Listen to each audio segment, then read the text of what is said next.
Hello, this is Marshall Crenshaw, and you're listening to Jim and Mike Talk Music.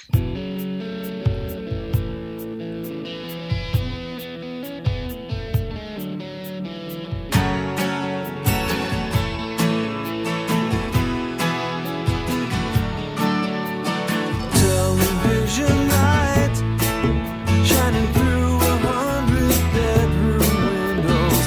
I was out last night, walking all around the streets that we know. Tales to tell behind every door. No two quite the same. You and I know a few of our own, that's for sure. Days and days have gone, but I still clearly can remember the crowded. We've got a special guest with us today. He's a singer, songwriter, guitarist. It's been 40 years since he released his self-titled debut album. Since then, he's released 9 more albums, 7 EPs, 7 live albums. He's currently one of the lead singer for the New Jersey band, the Smithereens.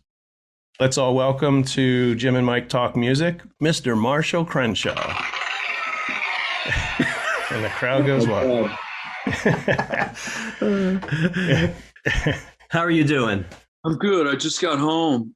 My wife and I went up to New York to see our daughter and go to the Tulip Festival. Oh, nice. And we had like 2.5 hours of Tulip Festival, and then we got back. That's where I've been today. Sure hope the weather is better than here. Cold Where are and you? rainy here. Right here in Washington, Where are- New Jersey. Washington, New Jersey. Mhm. Oh, all right. On the East Coast still. Yeah. Yeah. Or north. All right. You've been here, Washington, in September. Yeah, sure, you know. Oh, yeah? Yeah, at the music festival in town Yeah. with the Smithereens. So Oh, you're okay. I believe you know, it's hard to keep track of all Oh, these Yeah. things sure. at my age, but I believe you. so you're in You say- Rhinebeck. Yeah, I just windowed to make sure, but yeah, that's where I live in Rhinebeck, New York. Ever been here? Rhinebeck's beautiful. It's upstate New York. Yeah, I've been there twice. Oh, okay. I've lived in this region now for most of my life, unplanned, but that's how it's been since the beginning of 1987. Okay. So if I do the math, it's like way over half my life. So Mhm. In a recent interview, you mentioned a couple record stores that you go to near Rhinebeck. So you collect vinyl, I take it? I wouldn't say I collect it. It's more like I just buy it once in a while. But I do have records, yes, that I've been carting around with me ever since the 70s. Yeah. Mhm. So you never let go You of the know. collection like a lot of people did. Got rid of it. No, I never did that. And Yeah. but the other day I got a record off the shelf and put it on, and it was like really scratchy and it sounded terrible. So I threw it in the garbage can. Mhm. And it was one that I had since the 70s. And I thought Yeah. that was a breakthrough just then that I did that I Mhm. threw the record in the Got garbage rid of can. one. Yeah. There'll be more. Now that I've done it once, I can do it again. Yeah. The grime of all those years in the grooves. That's what, that's what it was. Yeah. I wrote my name on the back when I first bought it. You know what I mean? I always used to write my name on my records. Right. That's for when you lend it out to a friend, it's supposed to make its way back to you. That's right. Or if you borrowed it from somebody else and never gave it back, but you don't want to give it back, you write your name on it. I've done that too. Yeah. Yeah. But that was a long time ago. Yeah. I've recycled records. Well, when I throw them out, I don't like to throw them in the garbage. So I Yeah, put so them what in do you- recycling. I don't know if they Really? recycle them or not. I can't imagine it's vinyl. I don't know. Yeah. Plastic, Yeah. Uh-huh. So let's start off by talking about your most recent album releases from last year. One Okay. was a live album. The other was a re-release. Mhm. In September, you released, I love this title, The Wild, Exciting Sounds of Marshall Crenshaw, live in the 20th and 21st century. Now, Yeah. were those songs that were not on other albums, live albums? Were they new? Yeah, releases? everything on that album was being released for the first time. One of the discs was a live. Well, I guess it was more than one show, but a handful, let's say, of excerpts of shows from the early 1980s. And there used to be these like syndicated shows on FM rock radio stations. You know, they'd usually be on Sunday nights. It was like the London Wavelength and New King Biscuit Flower Hour. Yeah, I remember that one. I don't know. I can't tell how old you guys are, but anyway, this guy. We're in our mid-50s. Are you? Okay. Maybe you remember this stuff then. The owner of the label bought like some tape libraries from some of these companies when they shut down. That's what one of the discs is. It's just a compilation of stuff that he had in his archives from his old radio recordings. And then the second disc is just stuff that I had myself. He wanted to expand the thing and not just have it be early 80s stuff. So it really covers a wide time span. Sounds pretty good if you like my stuff. It sounds pretty good. Oh, I love it. There's a lot of good stuff on there. And then the next one was 447. Yeah, I have it here. Yeah, Jim showing a picture of it there for our listeners. Yeah. So this was like a box of Cracker Jacks for me. Yeah. You know, when you get the toy inside. Yeah, there it is. I didn't know that was in there. I'm like, there's something else in here. Did you come up with that idea yourself? It's for our listeners, it's a 45. It's an extra little bonus inside the 33 and a half record. I did come up with the idea. I did a licensing deal with this label called Megaforce for the albums that I made on Razor and Tie Records. That's a record company that I think might still exist, actually, Razor and Tie, that is. But anyhow, I got the rights back to the recordings.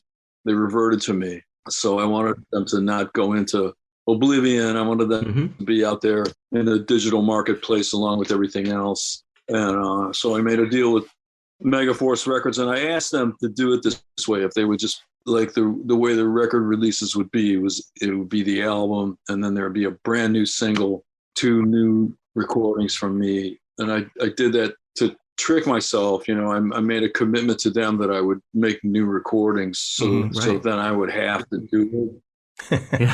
And so I did. Yeah. How does that work with the rights coming back to you? Did you sought that out, or did it time out? Well, in this case, it was something in the contract. You know, the lawyer that I had back then was real smart. That's one way to put it. And, you know, he put that in there. I didn't ask him to, but he just put that clause in there so that after 15 years, I'd have control of the masters again. So that was nice. But then there's another situation where I was able to claim the U.S. copyrights to the sound recordings that I made for Warner Brothers. And that's due to the nature of U.S. copyright law. Just a lucky thing, you know. After 35 years, the works revert to the author, and that's me. Oh, that's so yeah. Anyway, so I got a lot of stuff back, and some of it was by design, and some of it was just like by happenstance, I guess. U.S. copyright law. Is this the first time this is on vinyl? Because this was 1999. Yeah, that's right. And I think CDs were pretty prominent then. Yeah.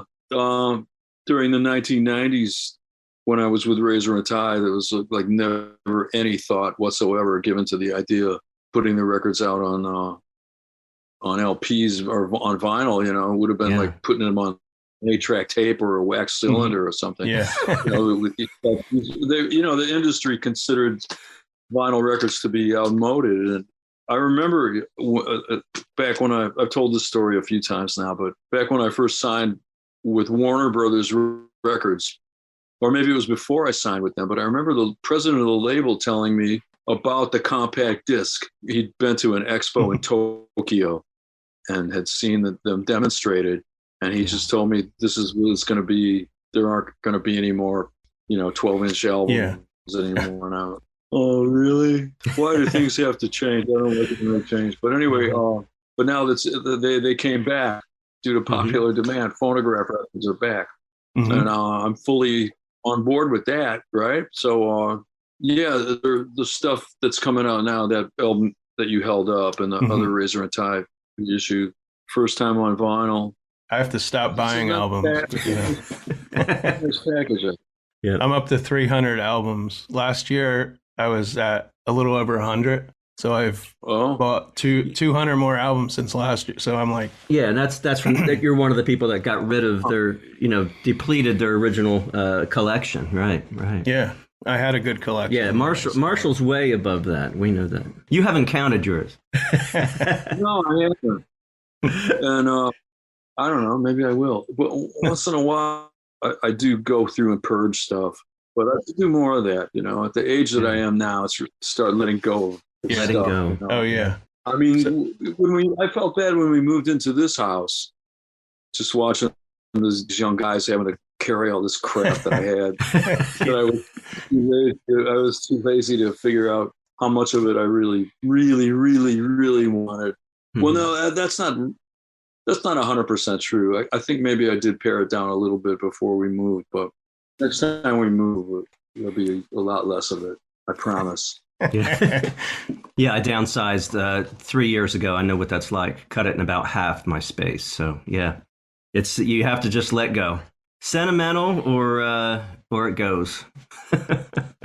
What else is like? Everything is out there on the internet now. Like Yeah, the music's out there, right? I used to trade and collect VHS tapes of old Ready Steady Go. Not that one, but just like all these old. Like I had the film of James Brown at the Garden, the show that he did the week after Dr. King was assassinated. I had that for ages and ages. I used to collect and trade stuff, and now it's all on YouTube. Oh, yeah. So you don't need to have the physical burden of the. It's the same with records, really. I mean, like anytime I think of a record, it's always up there.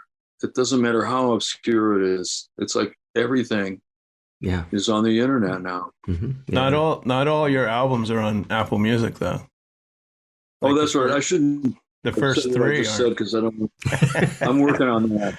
Okay. I don't want to discourage anybody from buying records, though. If you want to buy records, like particularly if you want to buy any of mine. Oh yeah. Yeah, for example, Jim just said there's certain ones you can't call up and just find and just call up on Apple Music. What do you got there, Jim? Well, I have the first. Let's see. What do you got? I have the first three on vinyl. All right. Oh, for our listeners, here's first one. Yeah. Okay. I've got Field Day and Downtown. What's this though? Who's on that cover of that? Who's that on the cover of that one? So this one. So I know you don't like this cover. I've heard. Yeah, he's heard already. And you look like you're about to go on a job interview. Yeah. You look dapper. Dapper. Right? But Okay, that's good.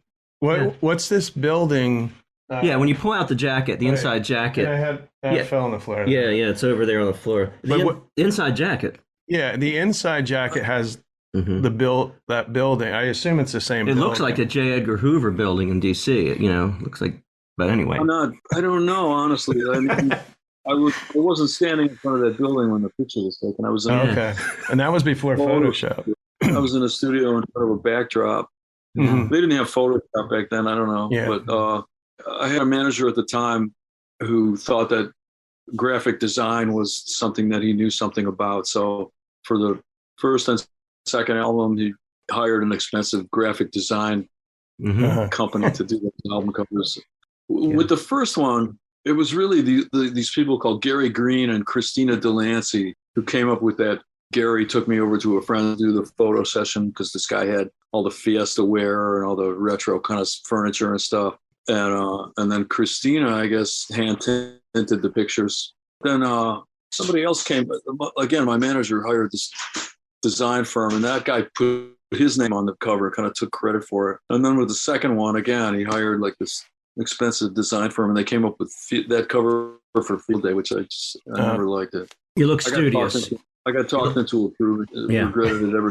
The way the whole thing works now is that, like I said before, I reclaimed the U.S. rights to the recordings. Mm-hmm. So I that's the reason that nothing is up on any of the platforms now is because once I had the copyrights, I asked for it all to be taken down, and we're going to reissue it.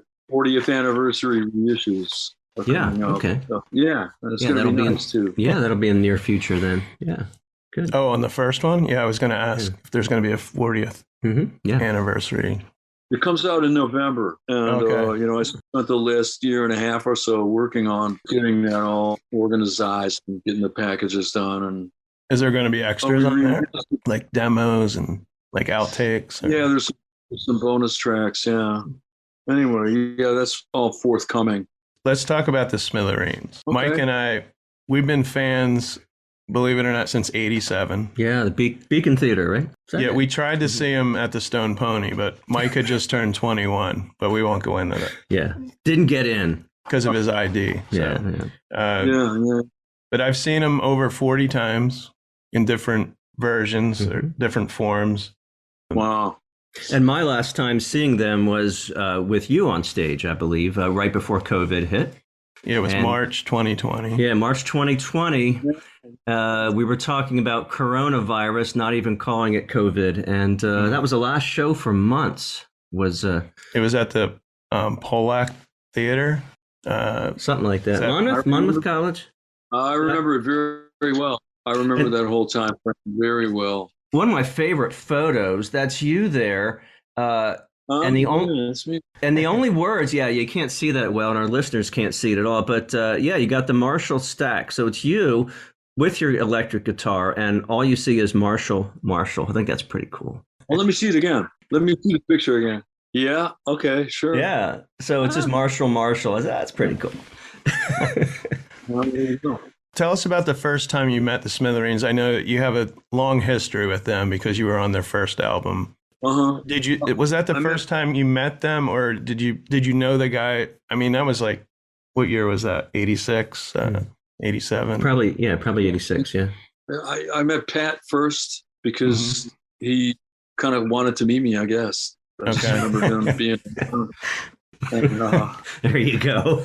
that's the way it went. If I remember correctly, it's just like there he was, Yeah. And then I didn't see the band. Oh, I saw them on the Uncle Floyd show. Okay. Yeah. That was the first time I saw them, and I started to just sort of understand that there was this thing called the Smithereens. Mm-hmm. And then the first time I met the other guys was at the recording session. I'm sure that's how it went.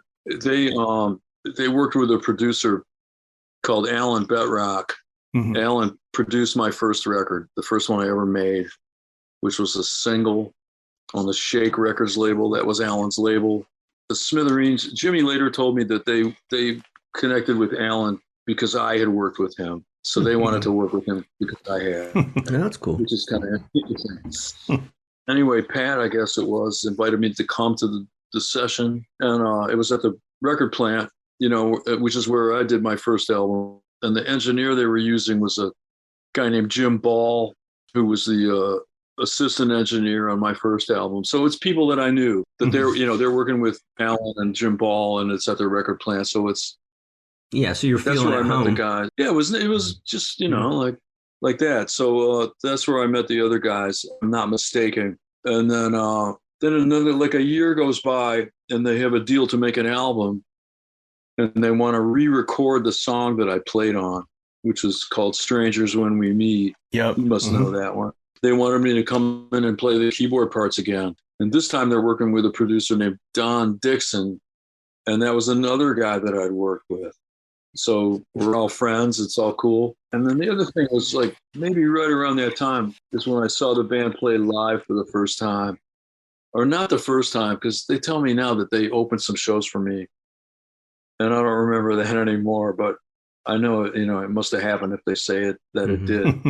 But I just remember seeing them do a sound check one day at the Bottom Line, and like something happened to them where they just like really were fierce all of a sudden. Mhm. It's like they went to the crossroads or something, and I'm like, oh, these guys, where have they been? They really have gotten good, They're just like really doing it for real, and that's it, But that's when I met them. I met them back right when I first got into show business, or shortly thereafter.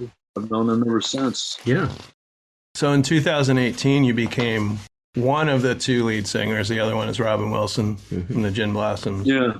Because that's sadly, right. Pat passed away in December 2017. Right.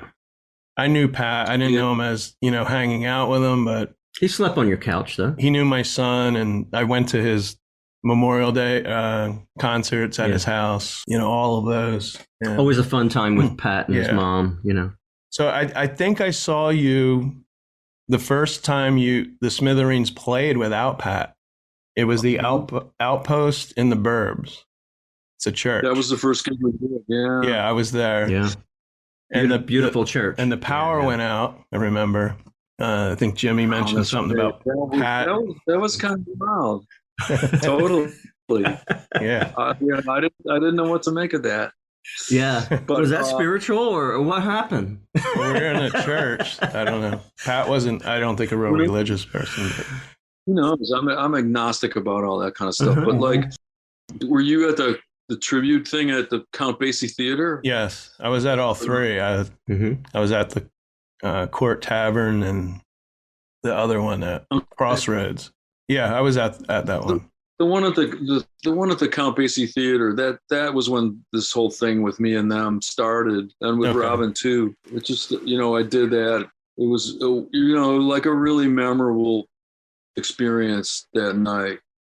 I've always said when people ask me about it that it was like something like a family reunion in a way. It was very emotional, and because I was really sad when he died, even though I knew that it was. I wasn't surprised, but when it happened, when it actually did happen, it was like, it was still a shock, right? So we did the tribute show, and then the one at the Count Basie Theater, and then just like maybe 3 weeks later, I heard from Dennis, and he asked me to do this TV show with them. So I did, and it was Jim and Dennis and Graham Maybe and myself, and then about 6 weeks after that, I guess, Dennis called me again and said that they were going to do some tour dates and wanted to know if we'd do those.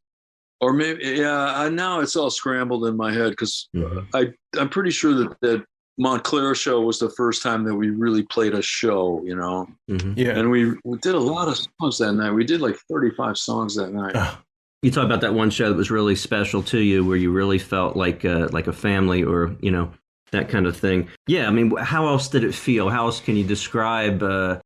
Is it unique with the Smithereens? Because you're filling the lead man role, with the rest of the band. How else did it? How did it go? Well, I want to clarify when I say that night was like a family reunion. It wasn't just with the guys in the band. It was like, there were 50 other people there backstage. All the different tribute artists that performed. And then there were behind the scenes people too, like from WNEW and, just people that I met when I first got into this whole thing. Okay. And, looking back years. Yeah. Yeah, it was the whole milieu of it, it just really like took me back. And I have a real fondness about that period of my life anyway, back when we were all young and everything was new and exciting. It's like I love to think back on those times. And so that night at the Count Basie Theater was just like it's all right here in the room,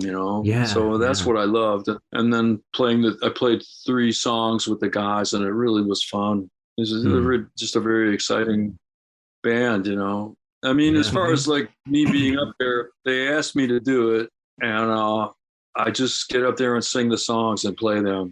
There's not a lot of baggage attached to it for me. I'm up there having fun playing with a great rock and roll band.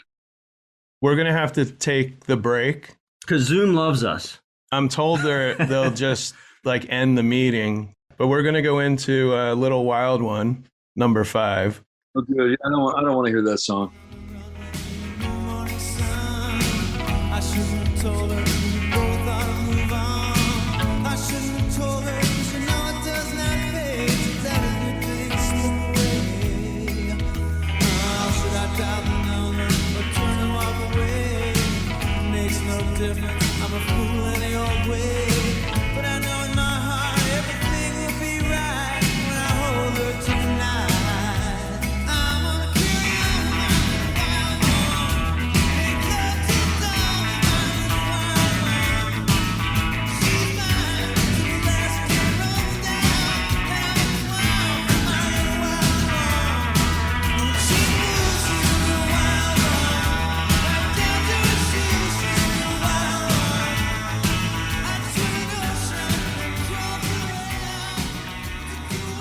Okay, we're back, and you're listening to Jim and Mike Talk Music, and we're here today with Marshall Crenshaw. Thank you for your time, Marshall. It's all right. Glad to be here. Good. I have a top 10 list that I made. Oh, Each song is from one of your studio albums. So I'm going to go down the list. If you could pick a couple songs to tell us about, maybe what inspired you to write the song, maybe something some little story interesting about the song. Yeah. Okay. So Jim's favorites. So we're going to start with 10 is The Spell is Broken. 9, Fantastic Planet of Love. 8, Valerie. 7, Television Light, which I love. 6, Calling Out for Love at Crying Time. 5, 2541. 4, Live and Learn. 3, Whenever You're on My Mind. 2, Little Wild One, number 5, which I take you don't like that much. And number 1, Cynical Girl. Cynical Girl, yeah. Oh, all right. Well, you decide which ones you want me to talk about. Let's talk about 2541.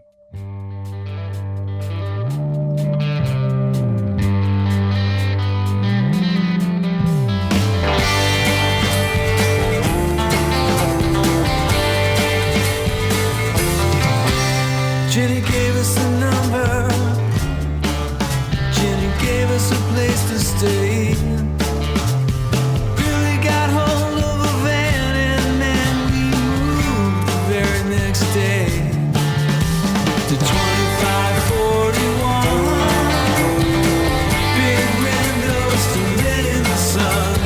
2541. Big windows to let in the sun. We put down the money. Oh, okay. Pretty, very straightforward, really. But that was the first studio album that I did with Razor and Tie, and about 50% of it was done in a professional studio, and then the rest of it I did at home. First thing I had for the album was what do you dream of? The first song on the first side. I don't remember why I wrote it. And that was But from I Miracle guess- of Science album. Yeah. Anyway, I had one song and I just kind of wanted to keep going. At some point, I decided to look for outside songs because I was getting exhausted trying to write an album's worth of songs. Mhm. It's really hard to do. But anyway, I just heard 2541 on the radio. I took my wife over to the hospital where she worked and dropped her off and drove back home, and I was listening to WDST, the Woodstock station.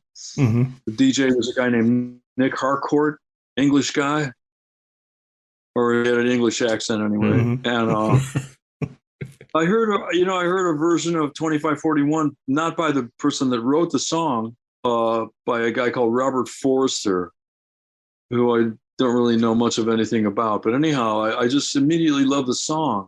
Just like the spareness of it. Mhm. I really like songs that somehow are really vivid, that really stir your imagination, but with a minimum of words, minimum number of words that just somehow the language is just so straightforward, but there's so much in it, but not a lot of blah, blah, blah, But, that's a song about people in transition.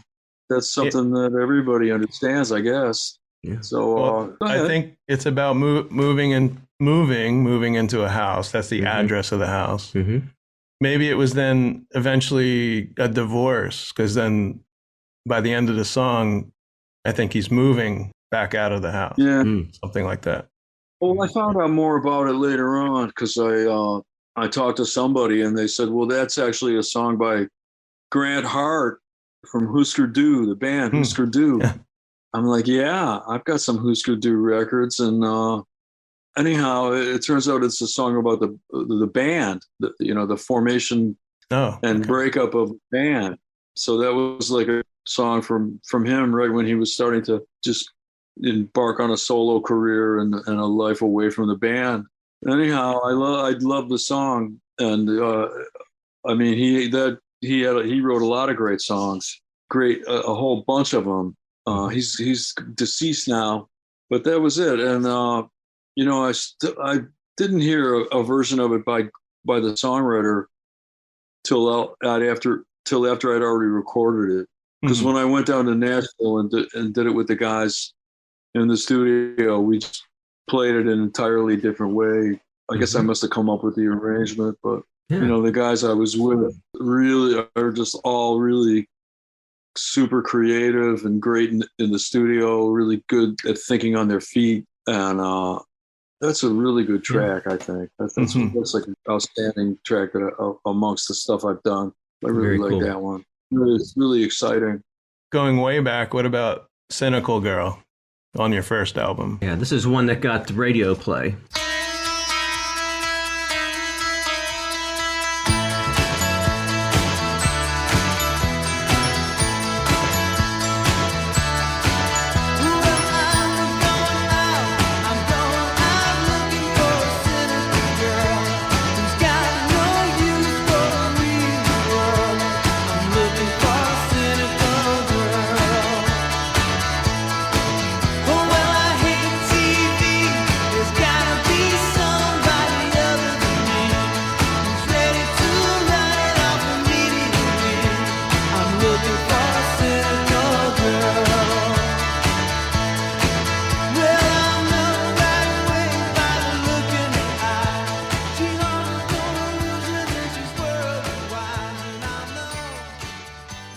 Cynical Girl, yeah. Let me see. Well, I was writing tons of songs at that time because I just sort of figured out why I should be writing them, you know. I wrote songs so I could make records. Kind of stumbled around, bumbled along. I knew that I was going to do something with my life that revolved around popular music. But, you know, it took me a while to like make up my mind or figure out what exactly it was going to be. The whole thing of being a singer-songwriter and the guy with my name on everything, that was like a late stage career path choice, right? But all of a sudden it just came to me, you know, like what I wanted the songs to sound like, what I wanted the records to sound like. It was like I had a path in my mind. And so I just was writing a lot of songs all the time, and I would just like sit down with my guitar. I'd figure out what kind of a groove, kind of beat, start from the bottom and just build it up. Cynical Girl, I mean, sounds like I probably wrote the music in 10 minutes. And then the words I thought of when I went to pay a parking ticket or a traffic ticket. I went to court and paid a ticket. As I'm walking back to my car after that, words all just kind of popped into my head. I was really in that zone where I was always looking for ideas and always having ideas. And it was just like one right after the other. It was really cool. Yeah. Fun while it lasted. Well, I noticed that song has the same chords as Peggy Sue, but I know those chords are used in, you know, a lot of songs. It is a Buddy Holly thing. You know, I agree with you about that. And like, I mean, he's been in my head all my life because I loved him when I was a little child. You know, he was still walking the earth when I first caught on to him. Yeah. And I just wrote the music. The words are, you know, people ask me sometimes, they say, well, who is it about? You know, or the people, they say, did you ever find your cynical girl? And I'm like, you're not supposed to just take it all literally. Everything. Songs. It's not like a diary, you know, or a diary. But you know, the funny part for me, or the interesting part, is the part where I say I hate TV. It's got to be somebody other than me. It's like it's a song about like mass culture. Like anyhow, people take it personal. Yeah. So speaking of Buddy Holly, let's talk about, you were in the movie La Bamba. That was 1987, and you were in the role of Buddy Holly. Yeah, I was. So it was obviously towards the end of the movie, or in probably one scene. I haven't seen the movie in a while. You performed, I guess you performed a couple songs in the movie? No, just one. Oh, okay. You know, I mean, I'm lip syncing, but anyway, it's just one song. Okay. Did you get to pick the song, or that was already in the script? I guess. No, I didn't get to pick it. And what happened was in the script, they had him doing That'll Be the Day. No brainer, right? Yeah, So anyhow, like I booked the recording session and I did the track with Gary Talent at his studio in Red Bank, I think it was. And he said, well, why don't we do Crying, Waiting, Hoping too? Because the president of Warner Brothers Records said, well, why don't you do, as long as you're doing That'll Be the Day, why don't you also do Well, All Right? He liked that one. So he asked us to do that one. So then Gary at the session said, well, what about Crying, Waiting, Hoping? And I said, well, Gary, that was a song that Buddy Holly wrote in his apartment before he went out on that tour. Yeah. He was trying to write some stuff to record when he got back from the tour, but he never got back from the tour. Right? So, Yeah. But anyway, Gary just said, well, we'll try it. So we did. And I think it was my idea to have the drummer just play the tom-toms all the way through and get this kind of heavy beat going with it. But anyway, they picked that one. Like the producers heard it. The film producers heard it. And just for some reason, I guess they liked the beat. Yeah. The only thing I didn't like was they sped up the track. And I used to always hate it when they would do that because it would make my voice sound even thinner, I didn't like that. So they took the liberty to speed it up. Yeah, they're movies, so they can do whatever they want. So overall, that was a better decision. The choice of songs, that was a better decision than That'll Be the Day. I guess it was. I mean, it's a good track, and the album was huge. It was like triple platinum. Nice. And but I didn't actually have any. I came up. So I'm going to say that I came up with the arrangement that we did with the drums the way they are. But that's how that's the story of that one. Have you ever thought about doing? I know you've done some, like we were just talking about Buddy Holly songs, but have you ever thought about doing an album? Pat DiNizio put out an album in 2009 of all Buddy Holly songs. Have you ever thought about? Pat wrote Buddy Holly songs? Yeah, it was called Pat DiNizio, Buddy Holly. Huh. Yeah. No, I missed that completely. But I love doing his music. Whenever I get a chance to do it, I've never thought of doing a record of the stuff because how could you couldn't improve on it. I'd rather listen to his records. Well, Pat had that style and his voice, just, I don't know. And you love Buddy Holly. If he felt motivated to do it, then it's great that he did it. Yeah, he had like a string section in one. I mean, it's very well done. It's very, very. Yeah, I wasn't even aware of that either. Yeah. That's probably not on Apple Music. But, yeah, probably not. A lot of side projects that Pat did. Yeah. I'll check that out. I'll see if I can find it. Yeah. Ask Jimmy. Maybe he has a copy. I will. Yeah. Let's go back even further to 1978. We heard that you had a part in Beatlemania. What can you tell us about that? Yeah. Well, that was a real turning point in my life. I grew up in the Detroit area, decided to uproot myself from the Detroit area about 1997. I really didn't know what I was going to do or what was going to happen, but I headed west with this friend of mine that I went to high school with. We drove out to LA, and I was going to join this band that he was in, and then that didn't work out. But then the person from his band that didn't hire me put me onto this other band, and I traveled around the West for 6 months with that band. My initial idea was to go to LA and stay there and just try to figure something out, to do with my life.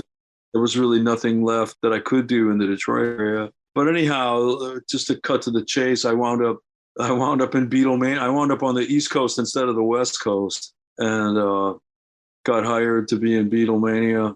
And so I was an understudy in New York for 6 months. That was my first time. That's how I got to New York.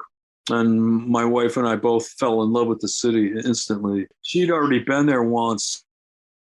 I never had, but my younger brother was living there at the time. But anyhow, we just really took to it right away. And So I was an understudy for 6 months.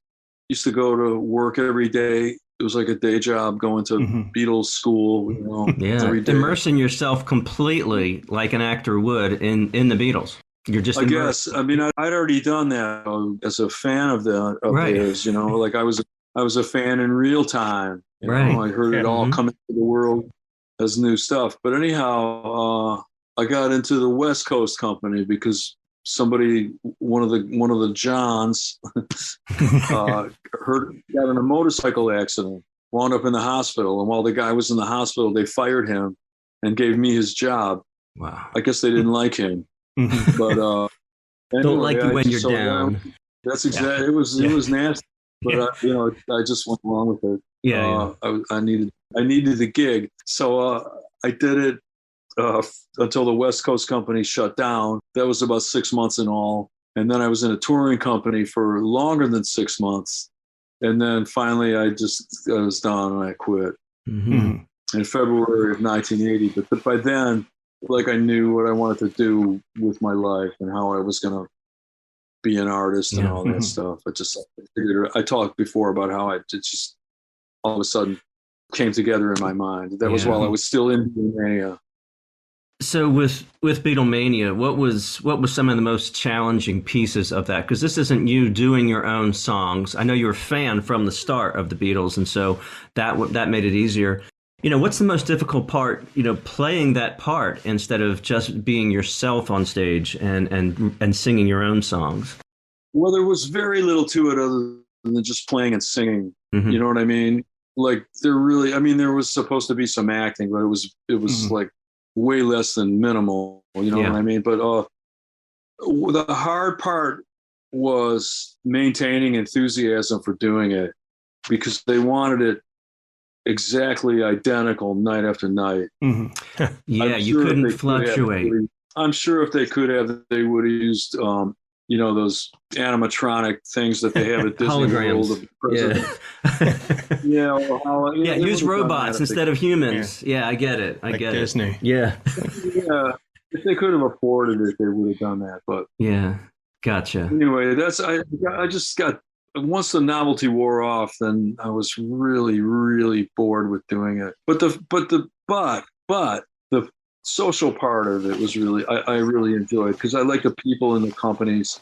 There were a couple people that I didn't like particularly, but on bulk, I liked the people, and I liked the work situation, just the travel. I was really up for the travel at that time in my life, and once I got in the touring company, we went around to like every major city in the country and stayed, not just for one night, like with a rock band, but it was theater, so we would stay for 2 weeks or 5 weeks or whatever it was. And I was really I was up for that, like I wanted to see the country and see the world. And, we were in these beautiful old theaters built back at the beginning of the 20th century, most of them, movie palaces or whatever they were, vaudeville houses. I loved all of that. So that was my favorite part of it. But I got sick of the music really fast, which was a real shock to me that I could get sick of the Beatles. How the heck how could anybody ever get sick of the Beatles? Yeah. But it happened to me. Yeah, it's the same as for Yeah, breakfast, lunch, and dinner. Right, it'd be like working, at a burger shop, and I love a good burger, but what happens when you're working there, and that's the smell. That's all you're eating every day. And that's it. Yeah, I think it's probably the same thing. Yeah, it's forced. You have to. That's your work, right? Yeah, eating the same dinner every night. Yeah. No, it's great that I did it, and I really love that it happened. There's not a lot of people that can say that they were, in Beatlemania and doing that on stage. Yeah, it's just a small club. Beatlemania was like, it was the genesis kind of the whole tribute band thing, which now is like half of show business is tribute bands. Yeah. So making the medium-sized circuits. Yeah. Is there a Marshall Crenshaw tribute band? Yeah. Oh, there should be. Myself. Not that I know of. We'll look it up. We'll have to search that. Yeah. What do you got, Jim? So we normally don't do this, but my friend Ken Vale Jr., he's a big fan of yours, and he had some questions, and we're going to end the interview with his questions. But Sure. So he mentioned you were working on a film about a record producer, Tom Wilson, and Yeah. I did find some articles from a couple years ago, but I was wondering if you were still working on it, or if that was going to come to be. No, but it's been on a forward going path ever since about 2016. Okay. I lost most of the year in 2020, of course, due to the pandemic, but no, it's still ongoing. And, I have this really incredible group of collaborators that are really steadfast. And that's how I remind myself that it's a real thing, because these people they're not flaking out on me. They're really into it. And they're all like a lot smarter than me. but we just entered this thing called Sundance Catalyst. Got to see what that's all about, if that's going to turn into anything. But we got a lot of work done. It's a really vital American story. I'll believe that to the very bitter end. Whatever it. We're going to make the movie this year. We're going to finish it during 2022. It's about time, I think. But it's really hard. It's really hard to do. I'm just going to warn you, if you ever decide to try it, it's hard to make a movie. It's very hard. But anyway, we're doing. Remind for our listeners again, what's the title of the movie?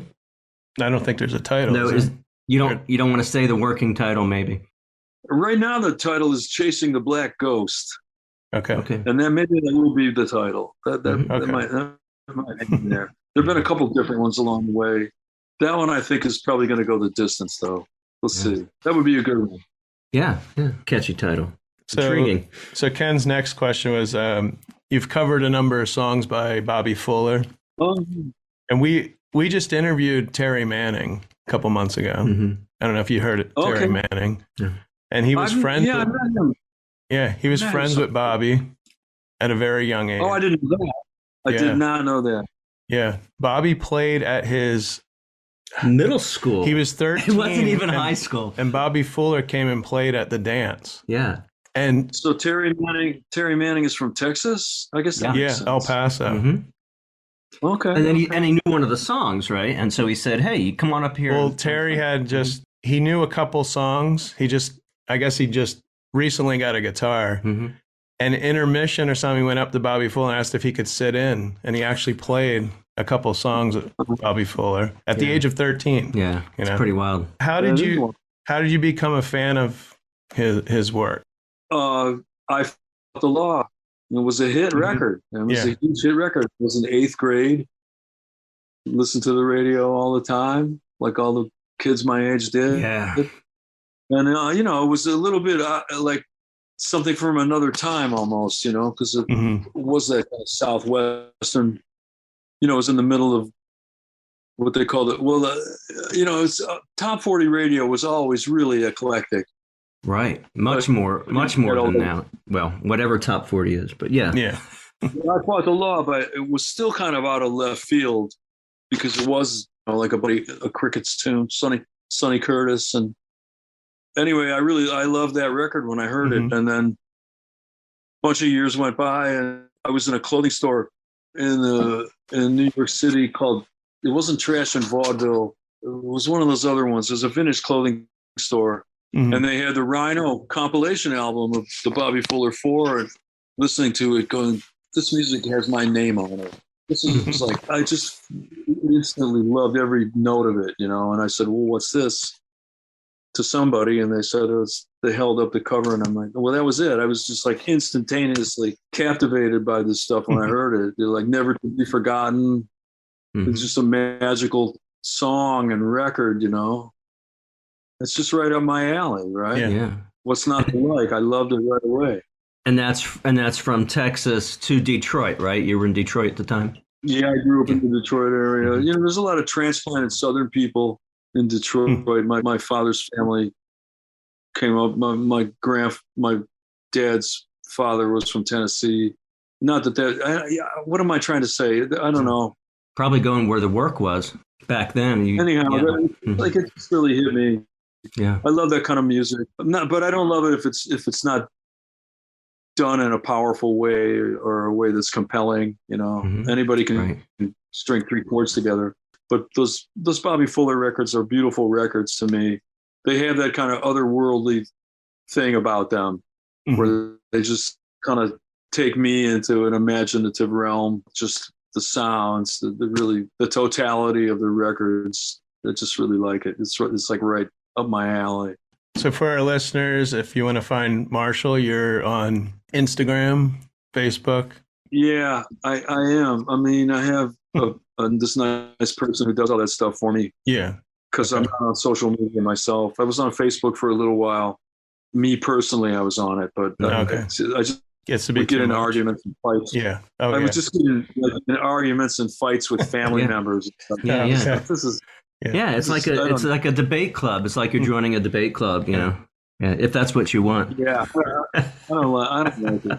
So Marshall, it was great talking to you. Yeah, very good talking to you. Is there anything that you want to say to our listeners? Anything that we missed or something that you'd like to say? No, we covered a lot, and I can't think of anything covered that we should have covered. I'll just say thanks to you guys for your interest, and to anybody else that's interested. And I'm sure we'll see you at the Smithereens. We'll come up and say hi. And with myself too. I'm going to be playing shows in September of my own. So. Oh yeah. Anyway, bye guys. Okay. Great. Thank you. I'd love to go back and undo a few things that I have done. Got a handful of bitter regrets, like when I betrayed someone who helped me when I was down. I was young and dumb at the time. Leave me, I don't feel good. When those days are on my mind, they're gone now, not to return. And we move on, trying to live and learn. Raise the shade, look outside, leave your dreams back in bed. Find your shoes, walk outside, shake the clouds from your head, like the morning headline in the newspaper read. It's your turn, yeah, it's your turn to live and learn. Today's interview was recorded on Zoom and at Did You Say 7 Studios in Washington, New Jersey. Go to the YouTube channel for exclusive video content. Exit music by the band 99%. Today's show was produced and edited by Jim Thatcher. You can find Jim and Mike Talk Music on Apple Music, Spotify, Podbean, or wherever you listen to podcasts. The songs Television Light, Little Wild One Number 5, 2541, Cynical Girl, and Live and Learn. Used with permission from Marshall Crenshaw.